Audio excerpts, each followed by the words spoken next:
Hi everyone, my name is Meg. I'm 21 years old and I am a senior right now at the University of North Carolina at Chapel Hill. Go Tar Heels. And I just wanted to hop on and tell you guys a little bit about my OCD story and why I became an advocate. So I started showing symptoms of OCD around 3 years old, maybe even a little earlier, but my symptoms were pretty intermittent, and honestly doctors at the time weren't really willing to diagnose a kid so young with something like OCD. So it took until I was around 6 years old and we finally found a doctor who diagnosed me with both OCD and PANDAS. And so then I started pretty intense treatment for around 5 years just to build up that toolbox. It was a far drive. It was about 2 or 3 hours away from my house, and I'm so grateful that I had parents and family that were willing to help me every day and drive me there and take off work and help me with treatment. And that was just, I wouldn't be where I was today if that hadn't happened. So I'm really grateful for that.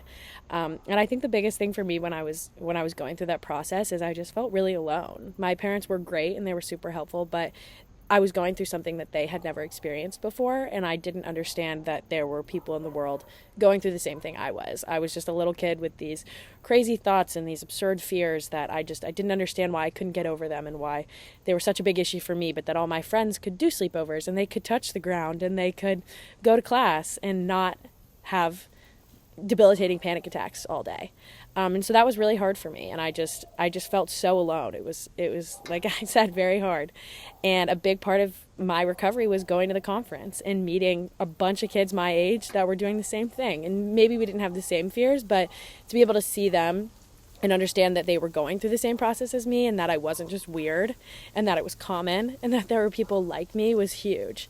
And that's a big reason I became an advocate, because especially at an age like mine as a young adult, I think it's even harder because it's just a time where you're hard on yourself, and you have these fears and you want to keep them inside, and you don't want people to realize how much you're struggling. And it's so much better if you're just willing to get that treatment and do the work so that you can enjoy your life, because OCD is not fun. It is not a fun experience. It makes your life so much harder than it should be.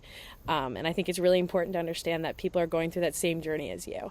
And I think I want to be someone that people can look up to. I think that's another huge reason I wanted to be an advocate, is I want people to see that it really can get better, because for a long time my parents had no hope that I would be able to drive a car, or that I would go to college, or that I would have the friends that I have now and be pursuing the career I'm pursuing now. And I think that it's huge that I made it to where I am, and I'm really, really proud of myself, but I want other people to see that it can get better. But along those lines, it's also the process of overcoming OCD and getting rid of those fears or diminishing them.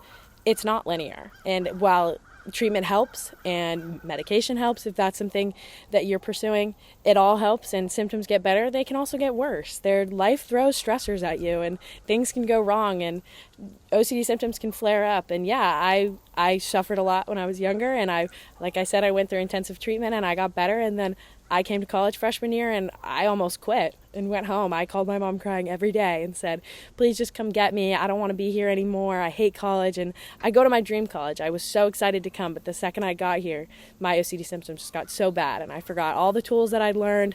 I was giving into the obsessions. I was giving into the compulsions, and it was really, really hard. And so I think it's important to recognize, and I want to talk about that story of mine so often, because relapses happen, and it's really hard to beat OCD. It is. And I've done it a couple times, and those symptoms keep coming back, and I beat them again.